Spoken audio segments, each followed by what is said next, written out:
तोपर्यंत आपण घराबाहेर पडत नाही, तोपर्यंत आपल्याला जग कळत नाही. तुम्ही जर मला जाऊ दिलं नाही ना तर मी खरंच पळून जाईन. म्हणजे इथपर्यंत डिस्टर्ब झालेले त्या त्रासामुळे. पुस्तकी नॉलेजपेक्षा प्रॅक्टिकल नॉलेज खूप महत्त्वाचं आहे. माझी खूप जिद्द आहे की काहीतरी करायचं आहे, पण घरात अजिबात बसायचं नाही. आपण न आवडत्या क्षेत्रात जर गेलो तर तिथे कितीही मेहनत घेतली तर आपलं मनच लागत नाही, तर तिथे आपल्याला सक्सेस कसं भेटणार. हॅलो, नमस्कार. मी स्नेहा गाटके. माझ्या नवीन व्हिडिओमध्ये मी तुमचं स्वागत करते. आज कुठलाही व्लॉग नाही आहे. आज हा एक छोटासा व्हिडिओ बनवते ज्यामध्ये मी माझ्याबद्दल थोडी माहिती सांगणार आहे. आत्तापर्यंत मी असा कुठलाच व्हिडिओ बनवला नव्हता ज्यामध्ये मी माझी स्वतःची अशी कुठली माहिती असेल तर ती सांगितली नाही. तर म्हटलाच त्यावर व्हिडिओ बनवूया. म्हणजे माझं नाव, माझं गाव, माझं सासर, माहेर, about my education, about my marriage, me job केला होता की नाही, किंवा यूट्यूबमध्ये मी कशी आले, यूट्यूब मी का निवडलं, याबद्दल बरंच काही. तर ह्या गोष्टी आज मी तुमच्यासोबत शेअर करणार आहे. कारण असे नवीन सारे सबस्क्रायबर्स पण जोडले गेलेले आहेत आणि ह्याच्यातले काही सबस्क्रायबर्स आहेत ते मला पर्सनली ओळखतात, पण बरेच सारे असे सबस्क्रायबर्स आहेत जे मला अजिबात ओळखत नाहीत. सो म्हटलं की आपण स्वतःबद्दल थोडं सांगूया. तर व्हिडिओला सुरुवात करण्यापूर्वी मला सगळ्यांचे आभार मानायचे आहेत. Thank you for each and every one जे लोक रेग्युलरली माझे व्हिडिओज बघतात, आवर्जून बघतात. माझी मेहनत, श्रीकृष्णांची साथ आणि तुमचं प्रेम यामुळे मी एक टप्पा पार केलेला आहे यूट्यूबचा. म्हणजे मला माहीत नव्हतं अजिबात याबद्दल की यूट्यूब आपल्याला पार्टनर करून घेतं. तर ही गोष्ट मला अजिबातच माहीत नव्हतं, मला कल्पनासुद्धा नव्हती याबद्दल. आणि यूट्यूब हा इतका मोठा प्लॅटफॉर्म आहे आणि त्या प्लॅटफॉर्मचा आपण एक भागीदार आहे. यासारखी मोठी गोष्ट अजून काय असणार आहे. मला खूप आनंद झाला होता जेव्हा मी काल त्यांचा ईमेल पाहिला की you are now YouTube partner. हा जो त्यांचा मेसेज होता ना, जो ईमेल त्यांचा आला होता, मला इतकं भारी वाटलं, काय सांगू. खूप खूप मला आनंद झाला होता. कारण की एकतरी ह्या गोष्टीची कल्पनासुद्धा नव्हती आणि अचानकपणे असा ईमेल आल्यानंतर तो जो आनंद होता ना, तो मी असा शब्दात व्यक्त करू शकणार नाही. हा टप्पा पार करण्यासाठी खूप सारी मेहनत घ्यावी लागते. काही लोकांना खूपच मेहनत घ्यावी लागते, काही लोक खूप इझिली हा टप्पा पार पडतात. पण मला जवळजवळ 2 वर्ष लागली हा टप्पा पार करायला. मला खूप भारी वाटतंय. मला एका गोष्टीचं स्वतःवर असं प्राऊड फील होते की मी कुठेच कधीच गिवअप केला नाही.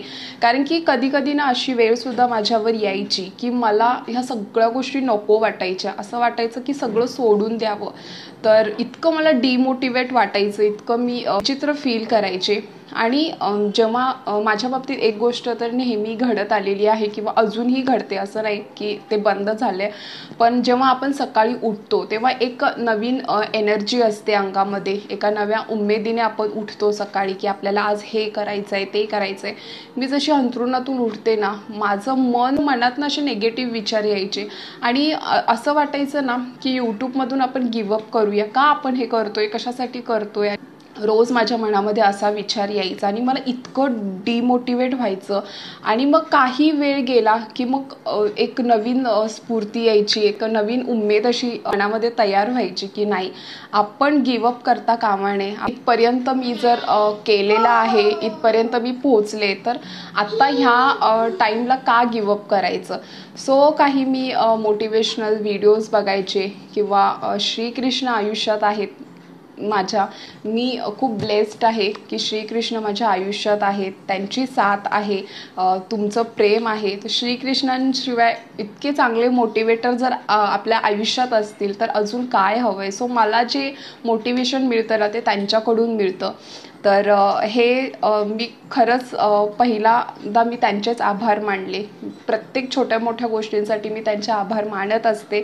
सो हा टप्पा जेव्हा मी पार केला तेव्हा त्यांचं सुद्धा मी आभार मानलं. आणि तुम्हा सगळ्यांचं सुद्धा मी मनपूर्वक आभार मानते की तुमच्या प्रेमाखातरच मी इथपर्यंत आलेली आहे. अजून खूप मोठा टप्पा आहे जो मला पार करायचा आहे. अजून खूप पुढे जायचं आहे. अजून मी तर म्हणेन की ही तर फक्त सुरुवात आहे. बघू कसं काय होतं. पण एक गोष्ट मी ह्या जर्नीमध्ये रिअलाईज केलेली आहे की एका गोष्टीवर मी ठाम आहे की काहीही होऊ दे, किती संकट येऊ दे, पण आपण ह्यातून अजिबात गिवअप करायचं नाही. जिथे गिवअप करेल तिथे सगळंच संपलं. त्यामुळे पुढे जात राहायचं आणि पुढचा कुठलाही विचार न करता आपण चांगलं काम करतोय, कुठलंही वाईट काम करत नाही आहे. त्यामुळे ह्या सगळ्या गोष्टींचा विचार न करता आपण फक्त आपली मेहनत, आपलं काम ह्यावर लक्ष ठेवून फक्त पुढे जायचं. जेव्हा जेव्हा मला डिमोटिवेट वाटायचं तेव्हा एका गोष्टीवर म्हणजे मी ठाम राहिले की माझा स्वतःवरचा विश्वास आणि श्रीकृष्णांची साथ, ह्या 2 गोष्टी माझ्यासाठी खूप महत्त्वाच्या होत्या. मला स्वतःवर विश्वास ठेवणं खूप महत्त्वाचं होतं आणि ते आहे. मला एक वाटत होतं की हे माझ्यामध्ये कुठेतरी पोटेन्शियल आहे. जर मी यूट्यूब हा प्लॅटफॉर्म चूज केलेला आहे तर नक्कीच मला यामध्ये आवड आहे. एक गोष्ट मला खूप रिअलाईज झालेली आहे की आपण जेव्हा आपल्या आवडीचं क्षेत्र निवडतो ना, तेव्हा आपण कुठे जाऊन पोहोचतो. आणि तेच जर आपल्याला एखाद्या गोष्टीमध्ये अजिबात इंटरेस्ट नसेल आणि ती गोष्ट आपण करायला जाऊ ना, मग कितीही मेहनत केली, काहीही केलं तर आपलं त्या गोष्टींमध्ये मन लागत नाही आणि त्या गोष्टींमध्ये आपल्याला सक्सेस पण मिळत नाही. तर ही गोष्ट मी एक्सपिरियन्स केलेली आहे. खूप आवड आहे, प्रचंड आवड आहे या गोष्टीची. त्यामुळे मला स्वतःवर विश्वास होता की मी हे करू शकते किंवा करेन. अजूनही पुढे मला खूप काही करायचं आहे. सो हा एक विश्वास आहे माझ्यामध्ये आणि ह्या विश्वासाच्या जोरावरच मी आता इथपर्यंत पोहोचलेली आहे. So thank you so much. आता मी थोडं माझ्याबद्दल सांगते. तर माझं लग्नाआधीचं जे नाव आहे ते आहे स्नेहल जीवन कसाळे आणि लग्नानंतरचं नाव आहे स्नेहल नितेश घाटगे. तर माझं नाव आहे स्नेहल. स्नेहा हे माझं नाव नाही आहे, तर हे मी स्वतः पाडलेलं आहे. तर माझं नाव स्नेहल आहे, स्नेहा नाही. काय झालं, कॉलेजमध्ये असताना खूप वर्ष झाली त्या गोष्टीला, जसं कॉलेजमध्ये होते मी तेव्हा हे मी स्नेहा असं म्हणजे डॉक्युमेंट्स वगैरे सगळं ह्याच्यावर स्नेहलच आहे. किंवा जे मला शाळेतले किंवा कॉलेजमधले जे माझे मित्रमैत्रिणी आहेत मला स्नेहलच म्हणतात, स्नेहा कोणीही म्हणत नाही. मला ते शॉर्ट नाव खूप आवडायचं. स्नेहलपेक्षा स्नेहा, मी खूप ऑब्सेस्ड होते या नावामागे. आणि म्हणून मग मी हे जेव्हा मी पहिल्यांदा माझं फेसबुक अकाउंट काढलं होतं तेव्हा सुद्धा माझं नाव स्नेहलच होतं. पण काही दिवसानंतर मी ते स्नेहलचं स्नेहा असं केलं आणि तेव्हापासून मग ते स्नेहाच झालं. जेव्हा मी पुण्यामध्ये आले तेव्हा जे न ओळखणारी जी मला लोक आहेत तर त्यांना सुद्धा मग मी माझं नाव असं स्नेहाच सांगायला लागले. सो ते अशा पद्धतीने स्नेहलचं स्नेहा झालंय. पण शक्यतो मला स्नेहलच म्हणतात जी कोणी मला ओळखणारे आहेत ते. आणि बाकी मग इथे पुण्यामध्ये वगैरे जे कोणी असतील तर त्यांना मी स्नेहा असं सांगायचे. सो स्नेहल आणि स्नेहा हे असं झालं. पण माझं खरं नाव स्नेहल आहे, स्नेहा नाही. ते मी शॉर्ट फॉर्ममध्ये स्नेहा घाटगे असं ठेवलेलं आहे. मला घरी सगळे राणीच म्हणतात. माझं टोपण नाव राणी आहे कारण की आई वगैरे म्हणायची की मला स्नेहल नाव हे खूप हार्ड, म्हणजे पहिल्यातल्या ज्या म्हाताऱ्या बायका वगैरे असायच्या घरातले, आपले आई वगैरे असायचे किंवा ते सगळ्यांना बोलायला थोडंसं अवघड जायचं स्नेहल. म्हणून मग माझं राणीसुद्धा नाव ठेवण्यात आलं. तर मला घरी सगळे आमच्या नातेवाईकांमध्ये असू दे किंवा घरी सगळे मला राणी, किंवा आजूबाजूचे जे लोक गावाकडची जी असायची तर ती सगळी मला राणी म्हणतात. फक्त शाळेतले आणि कॉलेजमधले जे माझे मित्रमैत्रिणी असतील तेच फक्त स्नेहल, नाही तर सगळीकडे राणी राणी राणीच झालेले. इवन हे सुद्धा माझे मिस्टर सुद्धा मला राणीच म्हणतात. सो अशी माझी 2 नावं आहेत, स्नेहल आणि टोपण नाव आहे राणी, जे मी आता स्नेहलचं स्नेहा केलेलं आहे शॉर्ट फॉर्ममध्ये. तर मी आहे कोल्हापूरची. कोल्हापूरपासून 2 तासांच्या अंतरावर माझं माहेर येतं अत्याळ, जे गडिंग्लज तालुक्यामध्ये आहे. आणि सासर जे माझं आहे ते आजरा तालुक्यामध्ये येतं, मडिलगे. मला 2 भाऊ आहेत. एक मोठा भाऊ जो आत्ता बारामतीला असतो, एक लहान भाऊ आता सध्या गावी आहे.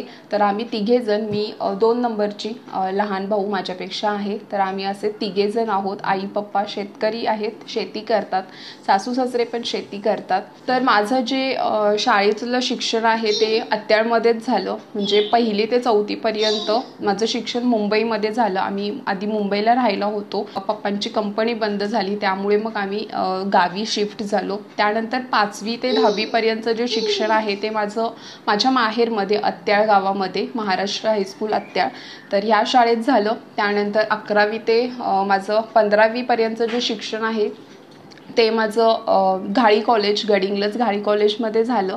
त्यानंतर M.Com माझं झालेलं आहे. मी M.Com हे शिवराज कॉलेजमध्ये केलेलं आहे. सो माझं जे शालेय शिक्षण, शालेय आणि माझं जे पोस्ट ग्रॅज्युएशनचं शिक्षण आहे ते अत्याळ आणि गडिंग्लज, तर अशा ठिकाणी झालेलं आहे. तसं माझं ग्रॅज्युएशन झालं. लास्ट इयरची एक्झाम झाली माझं मग लग्न ठरलं. 8 दिवसामध्येच माझं लग्न ठरलं. जून 2013 साली मला 21 वय चालू होतं तेव्हा, तर त्या वयामध्ये माझं लग्न झालेलं आहे. आणि लग्नानंतर मग मी जसं म्हटलं की माझं सासर आहे आजरा तालुक्यातलं मडिलगे, तर मी कुठेही बाहेर वगैरे असं लग्न माझं झालेलं नाही आहे. माझ्या मामाच्या मुलासोबतच माझं लग्न झालेलं आहे, पाहुण्यामध्येच लग्न झालेलं आहे. तर माझ्या मामाचा मुलगाच आहे माझा नवरा, तर मामाच्या मुलासोबतच माझं लग्न झालेलं आहे. आधी आईला ह्या सगळ्या गोष्टी मंजूर नव्हत्या, म्हणजे आईला आमच्या पाहुण्यामध्ये अजिबात द्यायचं नव्हतं. तिला असं वाटत होतं की बाहेर कुठेतरी लांब लग्न करूया, पण पाहुण्यामध्ये नको. पण जे नशिबात घडायचं ते होतंच. आईच्या मनाविरुद्ध माझं असं हे लग्न झालेलं आहे. तिची तयारी नव्हती. नंतर सगळं म्हणजे झालं व्यवस्थित, पण तिचं असं म्हणणं होतं की पाहुण्यामध्ये नको. ते म्हणतात ना की जिथे घडायच्या गोष्टी आहेत तिथे घडतातच. असं म्हणतात की वरतूनच गाठी बांधून आलेल्या असतात. आमच्या इथले म्हणायचे की तिचं कुठे तांदूळ पडायचंय तिथेच पडणार. तर अशा पद्धतीने माझं लग्न झालं. माझं ग्रॅज्युएशन झाल्यानंतर, त्यानंतर लग्नानंतर मग मी माझे 2 वर्ष जे पोस्ट ग्रॅज्युएशनचे होते ते मी लग्नानंतर केले, एक्सटर्नलला टाकलं. कारण की 6 महिने मी गावी होते लग्नानंतर. त्याच्यानंतर मग मी पुण्याला आले, त्यामुळे मला एक्सटर्नलला टाकावं लागलं. फक्त एक्झाम द्यायला मी कॉलेजला जायचे. 2 वर्ष माझं हे असं M.Com झालेले आहेत. M.Comचं फर्स्ट इयर चालू होतं जेव्हा मी पुण्यामध्ये आले. M.Com फर्स्ट इयरची एक्झाम दिल्यानंतर 2 महिन्यांनी मी इथेच पुण्यामध्ये जॉबला लागले. माझे मिस्टर हॉटेल मॅनेजमेंट केलेले आहेत, त्यामुळे ते स्टार्टिंगपासून म्हणजे जसं त्यांचं हॉटेल मॅनेजमेंट झालेलं आहे तेव्हापासून ते मॅनेजमेंटमध्ये आहेत. तर पारसी रेस्टॉरंटमध्ये ते जॉबला होते, मॅनेजमेंट करत होते ॲज अ मॅनेजर म्हणून. त्यानंतर त्यांच्याच थ्रू मला एक पारसी गेस्ट हाऊस होतं, तिथे मला जॉब लागला. सप्टेंबर 2014मध्ये मी जॉबला लागले. आणि सप्टेंबर 2014 ते मार्च 2019 पर्यंत मी जॉब केला. 5 वर्ष मी जॉब करत होते. पुणे कॅम्पमध्ये, मिलिटरी कॅम्प आहे तिथे मी जॉबला होते, जे पारसी गेस्ट हाऊस आहे जे रुस्तम जे भोय यांचं. तर तिथे मी ते मॅनेजमेंट करत होते. 2019मध्ये मला प्रेग्नन्सीमुळे जॉब सोडावा लागला. मी मार्च 2019मध्ये जॉब क्विट केला. खूप इच्छा होती, मी असं ठरवलं होतं की 8व्या महिन्यापर्यंत तरी काम करायचं, पण मला इतका त्रास होत होता की तो असह्य झालेला माझ्यासाठी. प्रेग्नन्सीमध्ये मला भयंकर त्रास झालेला, उलट्या खूप होत होत्या, त्यामुळे मी जॉब करूच शकले नाही. आणि कधी एकदा मी गावाकडे पळून जाऊ असं झालेलं. म्हणजे आमचे सर होते त्यांना सुद्धा मी सांगितलेलं, म्हणजे ते म्हणत होते की नको जाऊ, आपण सगळे इथे करूया, आम्ही सगळे आहोत. पण मी त्यांना म्हटलं की तुम्ही जर मला जाऊ दिलं नाही ना तर मी खरंच पळून जाईन. म्हणजे इथपर्यंत मी हे झालेले, डिस्टर्ब झालेले त्या त्रासामुळे. खूप त्रास होत होता, त्यामुळे मी गावी गेले. आणि गावी गेल्यानंतर बरं वाटायला लागले. एकतर गावी गेल्यानंतर जशी माझी प्रेग्नन्सीचे जे दिवस होते ते थोडे सासरी थोडे माहेरी गेले. आणि ऑगस्ट 2019मध्ये माझा विहान जन्माला आला. असं ठरवलेलं की 6 महिने गावी राहायचं आणि 6 महिन्यानंतर पुन्हा मी जिथे जॉब करत होते तिथे पुन्हा जॉईन करायचं. कारण की माझं काम असं होतं की कुठेही घर सोडून बाजूला जायची गरज नव्हती, कारण की ते एक गेस्ट हाऊस होतं, एक प्रकारचं हॉटेल टाईपच, पण फक्त ते पारसी लोकांसाठीच होतं, जिथे बाहेरचे लोक यायचे, पारसी लोक, आणि स्टे करायचे. तिथे रूम होत्या, तर त्यांचं बुकिंग वगैरे घेणं, त्या सगळ्या गोष्टी असं. सो आम्हाला राहायला सुद्धा त्यांच्याकडूनच मिळालं होतं. सो मला असं विहानला सोडून कुठे बाहेर जायची गरज नव्हती. त्यामुळे मी असं ठरवलेलं की 6 महिन्यानंतर पुन्हा जॉईन करायचं. पण तेवढ्यात आला कोरोना. 2020ला मार्चपासून कोरोना स्टार्ट झाला आणि त्यावेळी मग सगळेच लोक घरात बसली. नितेश सुद्धा पुण्यात होते, तर पुण्याहून आले गावी आणि 2 वर्ष ते सुद्धा घरीच होते. शेताला वगैरे जाणं, या सगळ्या गोष्टी गावात राहून जे काही करायचं ते करायचं. त्यामुळे माझं 2019 वर्ष, 20 वर्ष आणि 21 वर्ष ही 3 वर्ष पूर्णपणे गावीच गेली. विहान जेव्हा 2.5 वर्षांचं झाला तेव्हा मी पुन्हा पुण्याला आले. 2022 जानेवारी 2022 मध्ये मी परत पुण्याला आले, कारण की तेव्हा थोडंसं लॉकडाऊन ओपन झालं होतं. त्यातल्या त्यात सगळं ओपन झालं होतं, त्यामुळे आम्ही आलो इकडे. मी पुण्यामध्ये राहिला असते, पुण्यामध्ये कात्रजमध्ये मी राहिला आहे. आता एक्झॅक्टली मी कुठे राहिला आहे ते नाही सांगणार, पण इतकं सांगू शकते की मी कात्रजमध्ये राहिला आहे पुण्यात. अशी मी बाहेर पडलेली आहे, गाव सोडलेलं आहे. म्हणजे ह्या आधी, लग्नाच्या आधी मी गावीच होते. कुठला अनुभव नव्हता, काही नव्हतं. कधी घराबाहेर जास्त पडणं नाही. कॉलेज ते घर, घर ते कॉलेज, ह्या गोष्टींमध्येच रमलेली मी. त्यामुळे इतकं अंगामध्ये खूप घाबरटपणा होता, शायनेस खूप होता, अजिबातच कॉन्फिडन्स नव्हता, कारण की घराबाहेरच पडले नव्हती. जोपर्यंत आपण घराबाहेर पडत नाही तोपर्यंत आपल्याला जग कळत नाही. पुस्तकी नॉलेजपेक्षा प्रॅक्टिकल नॉलेज खूप महत्त्वाचं आहे. MCOM झालं तोपर्यंत मी फक्त पुस्तकांमध्येच रमलेली, म्हणजे पुस्तकी नॉलेजच होतं. प्रॅक्टिकल नॉलेज अजिबातच नव्हतं. बाहेर कसं जायचं, कसं बोलायचं लोकांसोबत.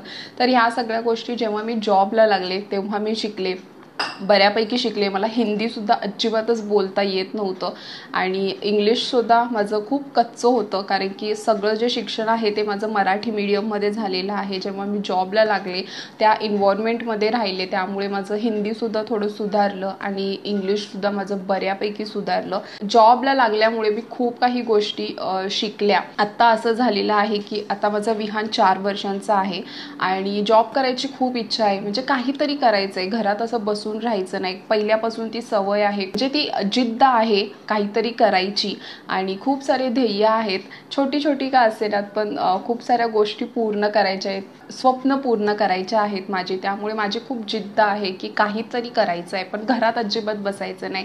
पण विहान माझा लहान असल्यामुळे मी त्याला सोडून जॉबला जाऊ शकत नाही, कारण की इथे मी, विहान आणि विहानचे पप्पा, मी तिघेच राहतो. मी जर जॉबला गेले तर विहानला कोण सांभाळणार? आणि विहान आता असं आहे की विहान माझी फर्स्ट प्रायोरिटी आहे.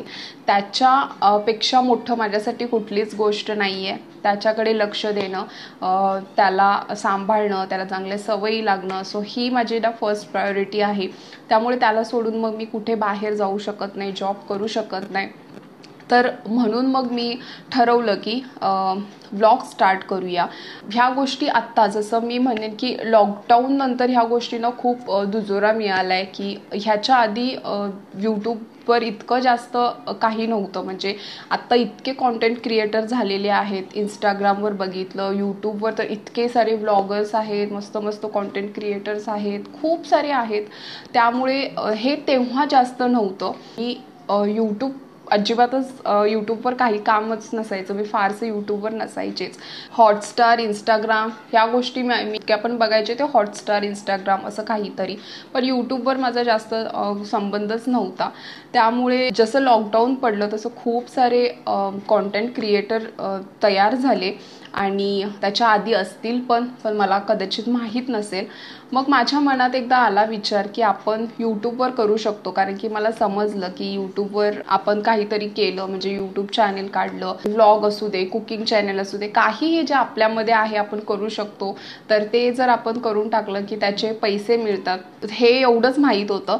पण मग मी 2021 सालीच, मला वाटते मे जूनच्या ह्या दरम्यानच मी माझं यूट्यूब चॅनल काढलं की आपण काहीतरी करूया, व्हिडिओ बनवून टाकायला थोडे पैसे जातात. म्हणून मग मी ठरवलं की सुरुवात करूया. विहान होता, विहान चे छान छान व्हिडिओज मी टाकायला लागले, ट्राय करत राहिले. तेवढ्यात म्हटलं काहीतरी करूया यूट्यूबमध्ये, म्हणून मग मी सुरुवात केली. तेवढ्यात माझा 1 महिन्यामध्ये माझा फोनच खराब झाला, पूर्ण फोन खराब झाला, काहीच काम करेना. आणि तसाच फोन मी मला वाटतं 5-6 महिने मी तो तसाच फोन यूज म्हणजे कॉलिंग चालू होतं, पण जसं यूट्यूब वगैरे काहीच चालत नव्हतं. स्क्रीनच पूर्ण खराब झालेली, त्यामुळे जितके इनकमिंग कॉल्स यायचे तेवढे मी रिसीव करत होते आणि थोडं थोडं कुठेतरी टच व्हायचं, त्यामुळे मी असं अंदाज मार्गे ते कॉल्स वगैरे लावत होते. सर असं माझं झालेलं. स्टार्ट करायलाच फोन खराब झाला. नितेश पण गावीच होते. घरी असं फोन मागण्या इतपत अशी परिस्थिती नव्हती की मी फोन मागू किंवा घेऊ, कारण की इतके विचित्र दिवस आलेले लॉकडाऊनमध्ये. जसं प्रत्येकालाच माहिती आहे की कोरोनामध्ये किती बिकट अवस्था झालेली प्रत्येकांची, त्यामुळे मी फोन घेऊ शकत नव्हते. खूप कुठेतरी मन नाराज झालं होतं की आत्ता सुरुवात केली आणि तेवढ्यात मध्ये असा प्रॉब्लेम झाला. त्यामुळे मग माझं ते ब्लॉगिंग पूर्णपणे बंद झालं. मग 2022 जानेवारीमध्ये माझ्या लहान भावाने अजितने मला फोन सरप्राईज केला. गिफ्टच आणून दिलं त्याने. फोन घेतला कारण की त्याला असं वाटत होतं की दीदीकडे फोन नाही आहे, आणि तेव्हा तो जॉबला होता. त्याचं भाऊचं काम वगैरे आमच्या चालू होतं. लॉकडाऊनमध्ये त्यांचं सुदैवाने काम चालू होतं, त्यामुळे लहान भावाने मला मोबाईल गिफ्ट केला. आता ज्या फोनमध्ये मी रेकॉर्ड करते तर तो त्यानेच दिलेला फोन आहे. तर 2022 जानेवारीमध्ये मी पुण्याला आले आणि तेव्हाच त्याने मला फोन घेऊन दिला होता. जशी मी पुण्याला आले मी माझे व्लॉगिंग स्टार्ट केलं आणि जानेवारी 2022 पासून माझं व्लॉगिंग चॅनल हे स्टार्ट आहे. आता या जानेवारी महिन्यामध्ये 2 वर्ष होतील. तर पहिलं जे 2022चं जे वर्ष होतं, माझी सुरुवात होती. मला इतक्या साऱ्या गोष्टी यूट्यूबच्या माहीत नव्हत्या. जसं जसं मी करत गेले, जशी जशी ग्रोथ होत राहिली, आपल्याला सगळ्या गोष्टी समजायला लागतात आणि तसं मला काही गोष्टी समजत गेल्या. खूप साऱ्या गोष्टी समजत गेल्या. मी सर्च केल्या, बऱ्याच गोष्टींवर अभ्यास केला आणि आता बऱ्यापैकी माहिती आहे. यूट्यूब जेव्हा स्टार्ट केलं तेव्हा माहीत नव्हतं की यूट्यूबचे पण क्लॉज असतात. ते मला नंतर माहीत पडलं की 1000 सबस्क्रायबर्स आणि 4000 तासांचा वॉच टाईमसुद्धा कंप्लीट करायचा असतो. हे सगळं माहीत पडलं. तेव्हा खूप असं वाटलेलं की हे करू शकेन की नाही, हे होईल की नाही. मी विहानला सोडून तर बाहेर जाऊ शकत नव्हते, पण मला ह्या गोष्टींची खूप आवड आहे. शूट करणं, माझ्याकडे ही एक क्वालिटी आहे की मी हे करू शकते, आणि म्हणून मग मी म्हटलं की चला, आपण बाहेर तर नाही जाऊ शकत, पण घरातल्या घरात बसून आपण हे मात्र नक्की करू शकतो. व्लॉगिंग करू शकतो. जे मला जितकं जमेल, जितक्या मी चांगल्या गोष्टी व्लॉग थ्रू मी दाखवू शकेन तितकं मी करू शकेन. माझं कुकिंग असू दे, माझ्या गावाकडचे लोक असू देत, माझं गाव असू दे, इथली माझी लाईफस्टाईल असू दे, ती गावाकडची लाईफस्टाईल असू दे, बरंच काही मी व्लॉगिंग थ्रू दाखवू शकते. म्हणून मग म्हटलं की घरातल्या घरात आपल्याला करायला काय हरकत आहे, पुढचं पुढे बघूया. सक्सेस मिळेल न मिळेल ह्याचा विचार करायलाच नको. पुढे काय होईल काय नाही हे पुढचं पुढे बघू, पण आपण ह्या सगळ्या गोष्टी करू. आणि पहिलं जे 2022चं वर्ष होतं, मी शिकत होते गोष्टी, त्यामुळे तो एक काय म्हणेन की रेग्युलरिटी राहिली नाही. कधीतरी व्लॉग बनवायचे, कारण की काय बनवणार, कसं बनवणार, ह्या सगळ्या गोष्टी मला सुचत नव्हत्या. आणि म्हणून मग मी पहिलं वर्ष जे होतं ना ते खूप स्लोली गेलं. मी कधी तरी व्लॉग बनवायचे. 2023मध्ये मी थोडंसं जोर दिला, करत राहिले. सो कुठेतरी मी आता एक टप्पा पार केलेला आहे आणि मला वाटलं नव्हतं मी इथपर्यंत येईन किंवा करेन. अजून कशात काही नाही आहे, पण जितकी पण माझी ग्रोथ झालेली आहे ती माझ्यासाठी खूप आहे. मी हे सुद्धा मला वाटलं नव्हतं की मी इथपर्यंत येईन किंवा करेन. जिथे मी ठामपणे सगळ्या गोष्टी करत गेलेली आहे, गिवअप न करता, त्यामुळे अजून जास्त विश्वास निर्माण झालेला आहे की आपण करत राहूया. पुढे जे होईल ते होईल, पण कुठलाच विचार न करता आपण करत राहूया. सो ह्या एका विश्वासावर मी पुढे जाते. फक्त ह्याच कारणामुळे मी यूट्यूब हा एक प्लॅटफॉर्म चूज केलेला आहे, ज्यामध्ये मला खरंच खूप आनंद मिळतो. कारण की मला खूप आवड आहे, आणि जसं मी मगाशी म्हटलं की आपण आपलं जर आवडतं क्षेत्र जेव्हा निवडतो तेव्हा आपण कुठे जाऊन पोचतो. मला खूप छान वाटतं ह्या सगळ्या गोष्टी करायला, आणि अजून खूप पुढे जायचं आहे. मला नवीन गोष्टी शिकायला खूप आवडतात. स्वतःला एक्सप्लोअर करायला आवडतं. ते मी नक्कीच करेन किंवा मी करते. एखाद्याच्या मनात जर जिद्द असेल ना काहीतरी करायचं तर तो कुठलंही काम करू शकतो. आणि तो माणूस जेव्हा आपलं आवडतं क्षेत्र जे निवडलं त्याने करण्याची जिद्द असेल आणि त्या जिद्दीद्वारे जर आपण आपलं आवडतं क्षेत्र निवडलं ज्यामध्ये आपल्याला खरंच इंटरेस्ट आहे आणि ज्यामध्ये आपण मनापासून मेहनत घेऊन आपण खुश होऊन जर ते आपण काम करू शकतो तर त्यामध्ये सक्सेस हे डेफिनेटली आहे. पण तेच जर आपण न आवडत्या क्षेत्रात जर गेलो तर तिथे कितीही मेहनत घेतली तर आपलं मनच लागत नाही तर तिथे आपल्याला सक्सेस कसं भेटणार. सो ही गोष्ट आहे आणि ही गोष्ट मला ह्या दिवसांमध्ये रिअलाईज झाली. तर म्हणून मग मी माझ्या विहानमुळे यूट्यूबवर आहे आणि मला माहीत नाही मी हे कसं करेन किंवा पुढे काय होईल, माझी ग्रोथ होईल की नाही. पण माझं विहान लहान आहे तोपर्यंत मी तर बाहेर नाही जाऊ शकत. मला माहीत नाही मी बाहेर जॉब करेन की नाही. पण जरी मी बाहेर जॉब केला तरी यूट्यूब हे माझ्यासाठी पहिल्या प्रायोरिटीवरच असणार आहे. मी बाहेर कुठे जॉबला लागले तर, आणि जर नाही जॉबला लागले तर यूट्यूब आहेच. तर यूट्यूबवर मी प्रयत्न करत राहीन. बघू श्रीकृष्णांच्या मनात काय आहे तर ते आहेत सोबत. माझी मेहनत आहे, मेहनत करायची तयारी आहे, ती जिद्द आहे आणि तुमचं जर प्रेम मिळालं तर ह्या सगळ्या गोष्टी नक्कीच शक्य आहेत. तर ही अशी आहे माझी स्टोरी. छान छान व्हिडिओज ब्लॉग्स घेऊन येत राहील. नवीन नवीन व्हिडिओ करण्याचे सुद्धा मी प्रयत्न करते. तुमचं जर प्रेम मिळालं तर मी खूप काही करू शकते आणि नक्कीच मी ते करेन. तर हा एक छोटासा व्हिडिओ मी इथेच एंड करते. तुम्ही जर ब्लॉग पाहत असाल तर तुम्हाला बऱ्याच गोष्टी माझ्यासोबत समजतील किंवा तुम्ही एन्जॉय करू शकाल. आणि बस असंच प्रेम राहू द्या आणि मी छान छान व्हिडिओज घेऊन येईन. आत्ता मी ब्लॉग इथेच एंड करते. सो हा आहे माझा विहान आणि हा माझा मुलगा आहे 4 वर्षांचा आणि त्याचं नाव आहे विहान नितेश घाटगे. तर आजचा व्हिडिओ मी इथेच एंड करते. तोपर्यंत stay happy, stay healthy. Bye bye. Hare Krishna. से हरे कृष्ण.